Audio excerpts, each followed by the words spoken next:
Listen carefully and answer questions 1 to 4.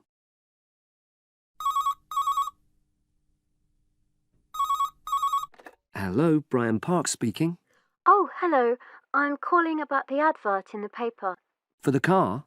Yes, the Mini you've got advertised for sale. Oh, yes. I just wanted to find out a bit more information. Of course. What would you like to know?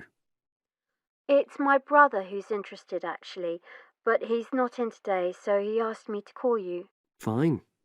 Great, thanks. So it's a Mini, Yep. and how old is it? Just coming up to 13 years old. And I seem to remember from the ad that it's grey. That's it. Doesn't show the dirt. Absolutely. Anyway, the colour shouldn't be a problem for Jeff. You know, the important thing is the quality. Yes, of course. And what about mileage? With it being pretty old, it's probably over 100,000? Actually, it's 40,000 less than that. 62,000 on the clock. Great! I remember now. I'm confusing it with another ad I was looking at. Right. Pleasant surprise then. Yeah. Have you been the only owner, or was there a previous one? I'm the second one. Before, it was owned by a teacher who was a very careful driver. Didn't have any accidents. Very good. And what about you? What do you tend to use it for? I haven't used it all that much, mostly for shopping. You know, this sort of thing. So not much wear and tear. I'll make a note of that. I know Jeff wanted me to check that. Right. Before you hear the rest of the conversation, you have some time to look at questions 5 to 10.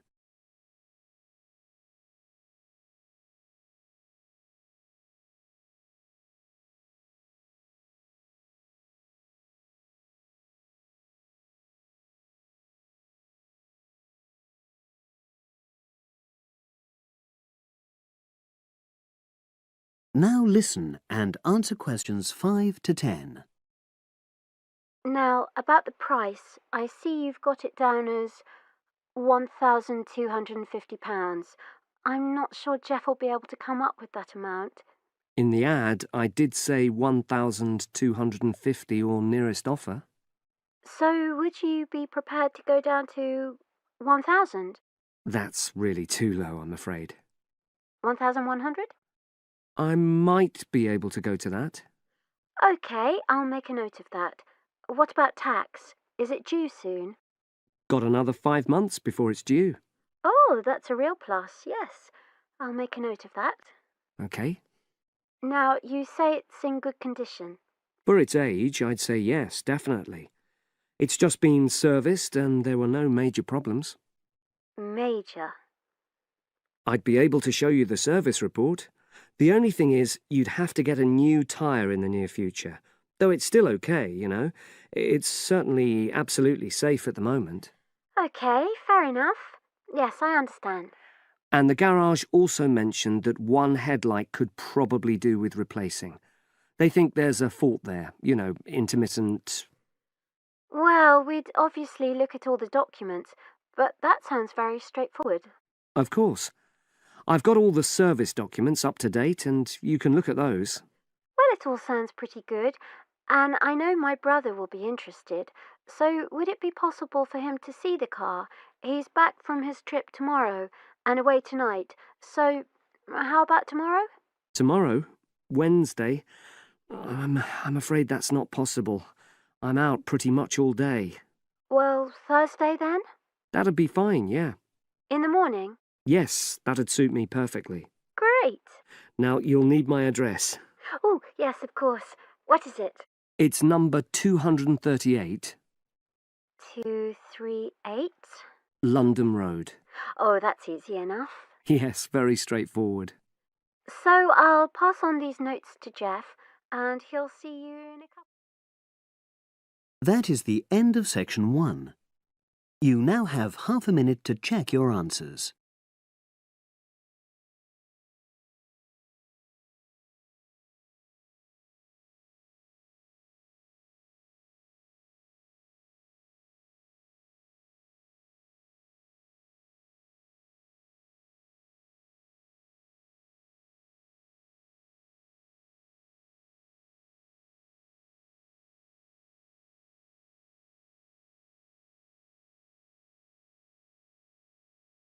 Now turn to Section 2.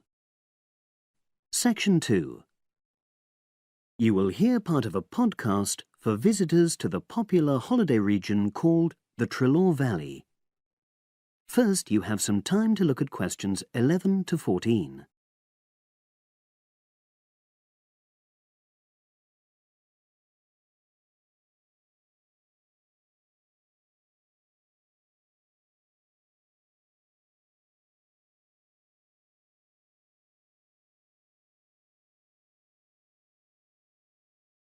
Now listen and answer questions 11 to 14. The valley and estuary of the River Trelaw forms an unspoiled, beautiful landscape, rich in both wildlife and sites of historic interest. There are many ways to explore the area, and public transport links are good. It is possible to leave your car behind and travel by boat, train, or bus, with just short walks in between stops. The Trelaw Valley Passenger Ferry runs between villages along the river estuary and provides a link with a train station at Barry, which is about 10 minutes' walk from the riverside village of Calton. In the past, the river was the main form of transport in the area, and as in the past, today's ferry service operates according to nature. The river estuary is tidal, and so the ferry timetable differs from day to day, according to the times and height of the tide. The ferry is also seasonal, normally running between April and September, depending on the weather. A timetable for the whole year can be downloaded from the internet by visiting www.trelawferry.co.uk. If you just want to sit and relax and enjoy the lovely scenery, you can take a river cruise to Calton and back from the nearby city of Plymouth.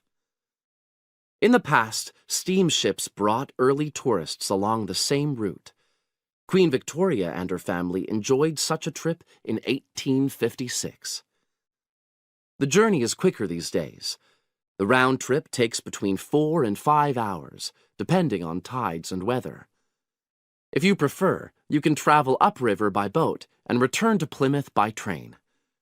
All cruise boats and trains have wheelchair access.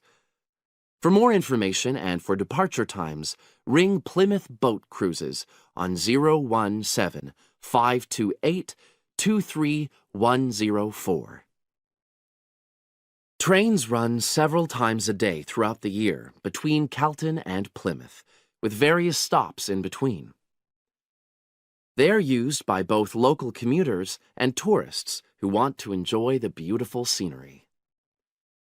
The highlight of the journey is crossing the river on the stunning viaduct, which was built at the beginning of the 20th century and towers 120 feet over the water.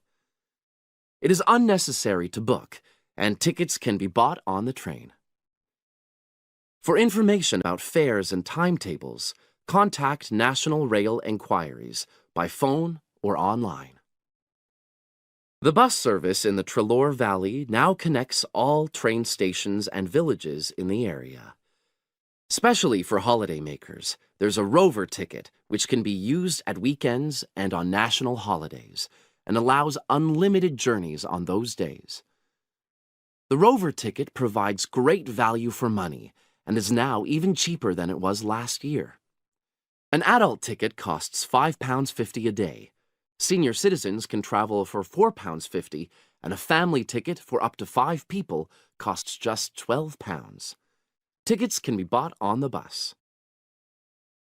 Now you have some time to look at questions 15 to 20.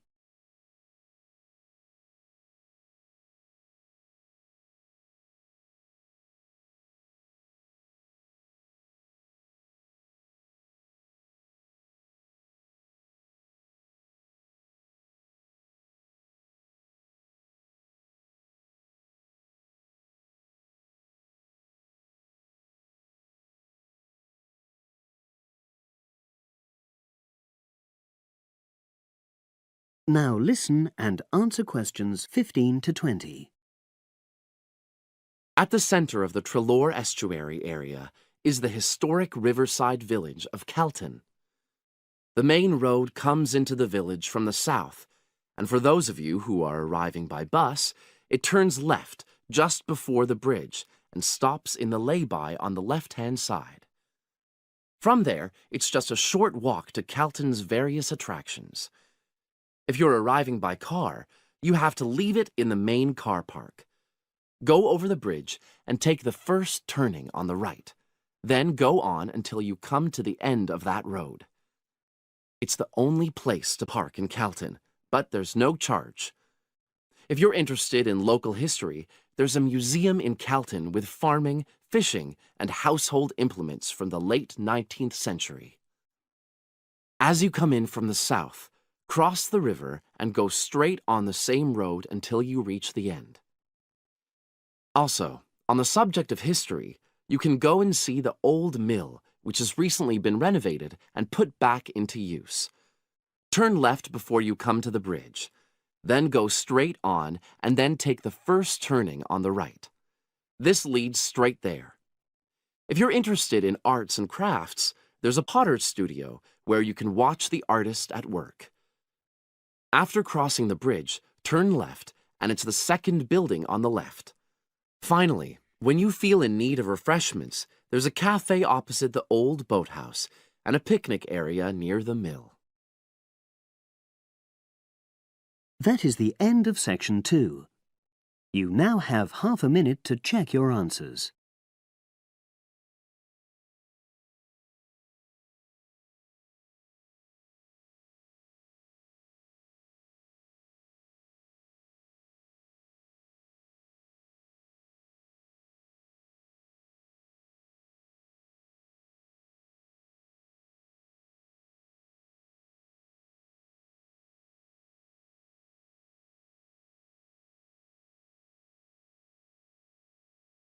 Now turn to section 3. Section 3.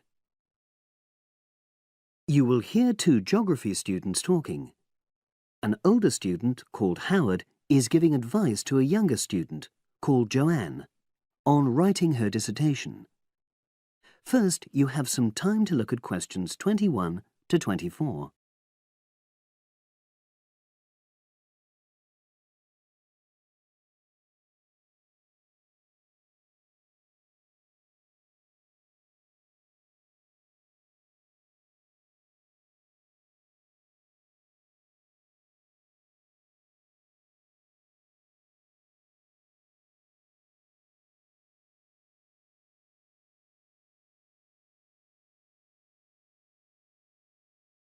Now listen and answer questions 21 to 24.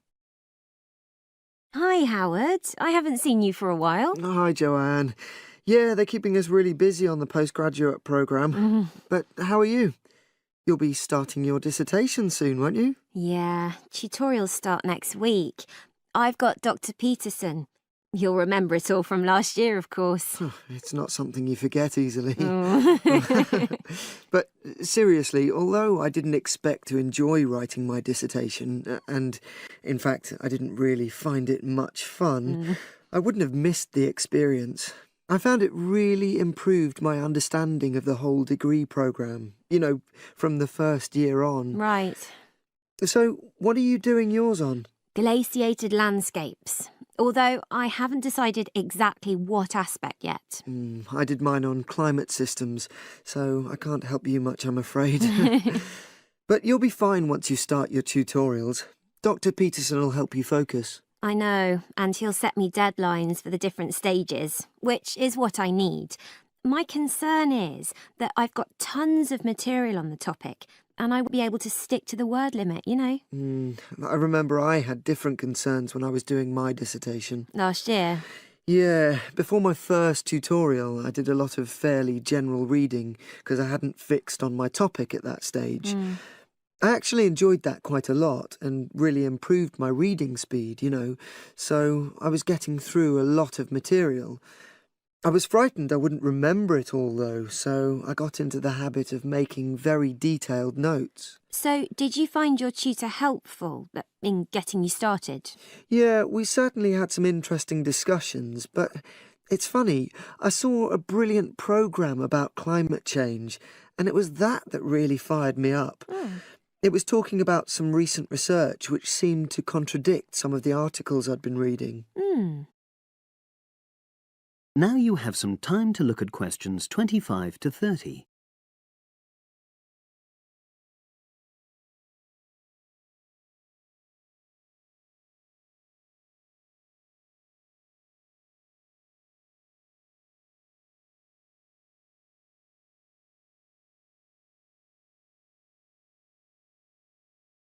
Now listen and answer questions 25 to 30. So you say your tutorials start next week? Yeah. Well, the first month's crucial. You've got to meet your tutor and decide on your focus, but don't become too dependent on him. Don't see him every week, only when you want to check something. Right.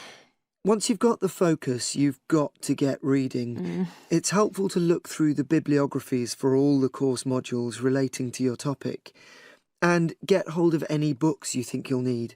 I haven't got much money. I mean, get the books from the library, far better. And I suppose I should prepare a detailed outline of the chapters? Yeah, absolutely. But don't feel you have to follow it slavishly. It's meant to be flexible. OK. Now, I'm someone who likes to get writing quickly. I can't just sit and read for a month. Not like me, then.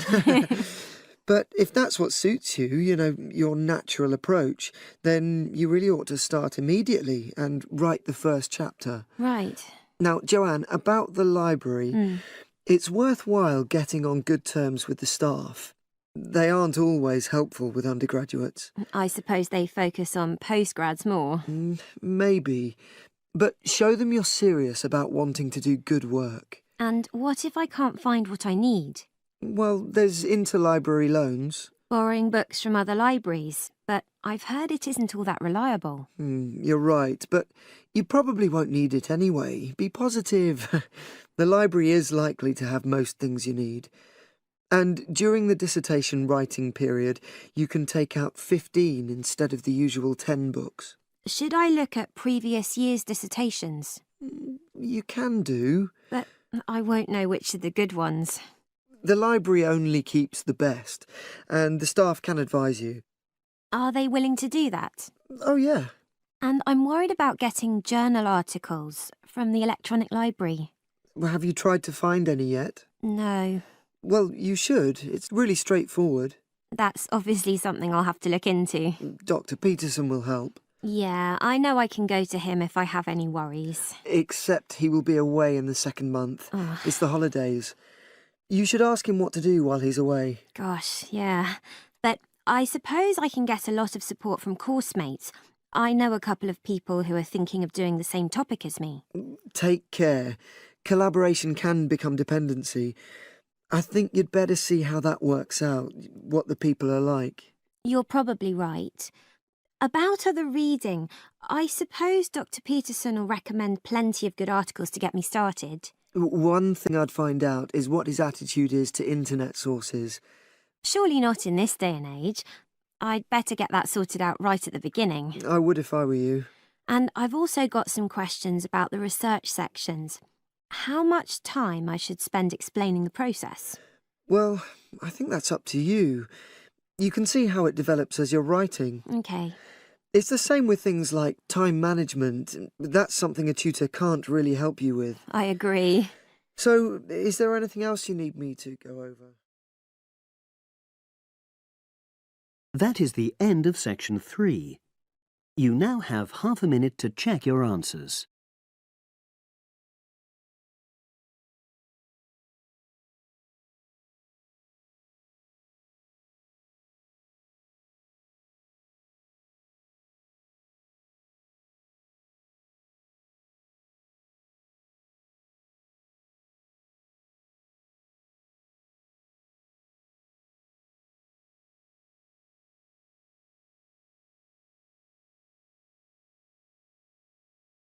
Now turn to section 4.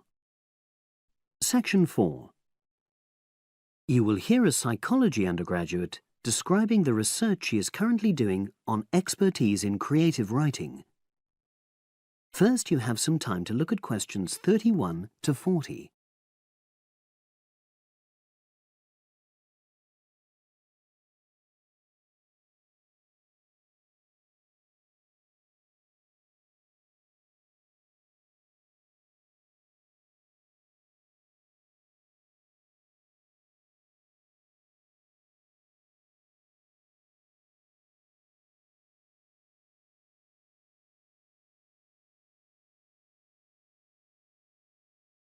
Now listen and answer questions 31 to 40.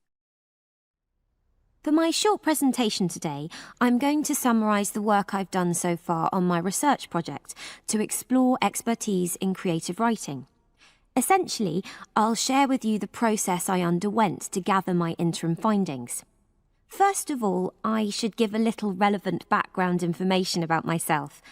Before I started my current degree course in cognitive psychology, I studied English literature, and as you can imagine, this meant I spent a great deal of time thinking about the notion of creativity and what makes people develop into successful writers.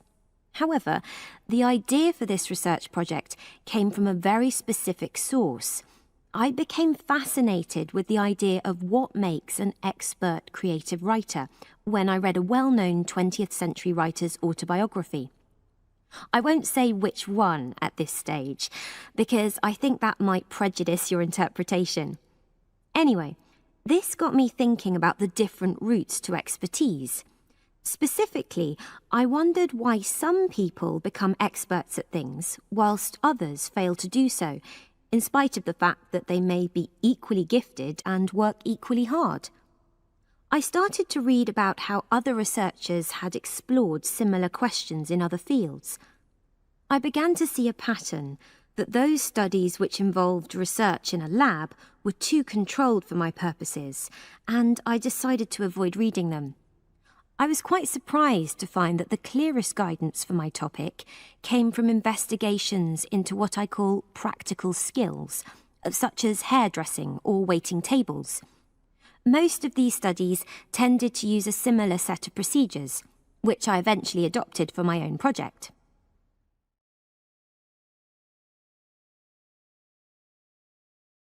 I'll now explain what these procedures were. I decided to compare what inexperienced writers do with what experienced writers do. In order to investigate this, I looked for 4 people whom I regarded as real novices in this field, which proved easy, perhaps unsurprisingly. It proved much harder to locate people with suitably extensive experience who were willing to take part in my study. I asked the first 4 to do a set writing task and, as they wrote, to talk into a tape recorder, a technique known as think aloud. This was in order to get experimental data. Whilst they were doing this, a research assistant recorded them using video. I thought it might be helpful for me in my transcriptions later on. I then asked 4 experienced writers to do exactly the same task. After this, I made a comparison between the 2 sets of data, and this helped me to produce a framework for analysis. In particular, I identified 5 major stages which all creative writers seem to go through when generating this genre of text. I think it was fairly effective, but still needs some work, so I intend to tighten this up later for use with subsequent datasets. I then wanted to see whether experienced writers were actually producing the better pieces of writing. So I asked an editor, an expert in reviewing creative writing, to decide which were the best pieces of writing. This person put the 8 pieces of work in order of quality, in rank order, and using his evaluations, I was then able to work out which sequence of the 5 stages seemed to lead to the best quality writing. Now, my findings are by no means conclusive at this point. I still have a long way to go, but if any of you have any questions, I'd be happy to answer them and go. That is the end of section 4. You now have half a minute to check your answers.